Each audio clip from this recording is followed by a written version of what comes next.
Hello मित्रांनो, आज सकाळी काय झालं, मला नाशिक टू त्र्यंबकेश्वर ट्रिप भेटली. म्हटलं आता बघू विचारून त्यांना भाडं बिडं काय आहे काय नाही. त्यावरती मी त्यांना फोन केलं. फोन केल्याच्यानंतर मला म्हणाले, सर आम्ही 1500 रुपये देऊ त्र्यंबकेश्वर रिटर्नचं. आणि त्र्यंबकेश्वरचं भाडं तरी वन साईडचं ओलाला 1200 रुपये चालू आहे. मी त्या हिशोबाने त्यांना तरी म्हटलं 1500 तर नाही सर, 2000च द्या.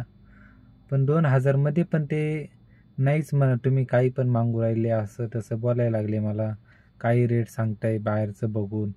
आणि त्या हिशोबाने ॲपच्या हिशोबाने मी कमीच बोललो त्यांना, ते 2000. आणि वरतून मला 2 घंटे वेटिंग पण आहे इथंचे.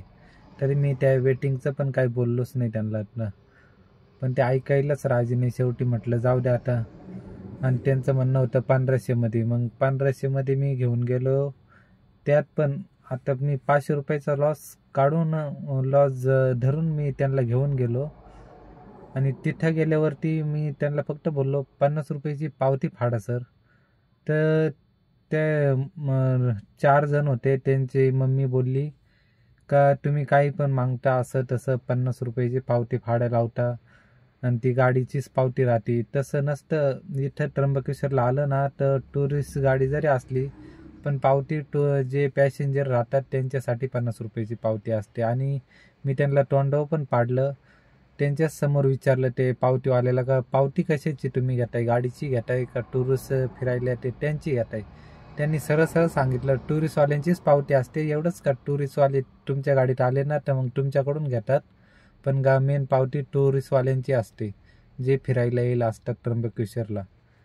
तर एवढं झालं. 50 रुपयाच्या गोष्टीतून त्या मॅडमने लय उजेत मारली माझ्याशी. जाऊ दे आता म्हटलं.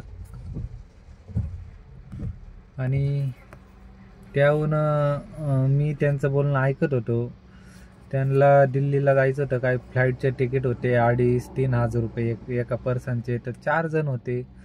आणि ट्रेनचं पण त्यांचं काय बोलणं चालू होतं, AC फर्स्ट क्लास ACचं चालू होतं बोलणं.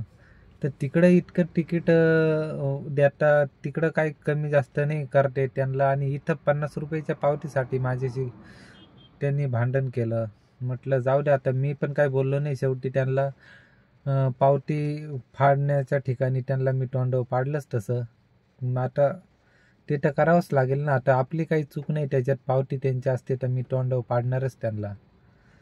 आणि खरं बोलायला गेलं तर मी कमी पैशात आलोच नव्हतं पाहिजे, पण म्हटलं जाऊ दे आता. ते पण ओळखीचेच होते, म्हणजे मित्राचे ओळखीचे होते, म्हणून मी त्यांना घेऊन आलो. त्यात माझी पण चूकच आहे का मी 1500मध्ये घेऊन आलो. त्यांना नाहीच बोलायला पाहिजे होतं.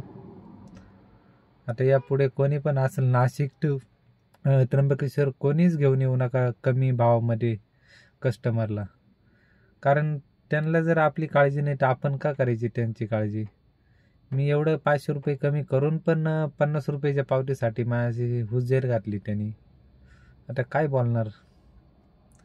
प्लीज कस्टमरांनो, या असं करत जाऊ नका. इकडं तुम्ही बाहेर इतके पैसे खर्च करता आणि 50 रुपयासाठी तुमचे तळमळ होते का. बाकी ड्रायव्हर भावांना खरंच कम से कम 1800 तरी घेत जा रिटर्नचे, पण मग 1500 पर्यंत येऊच नका. मी तर एक वेळेस फसलो या टायमाला.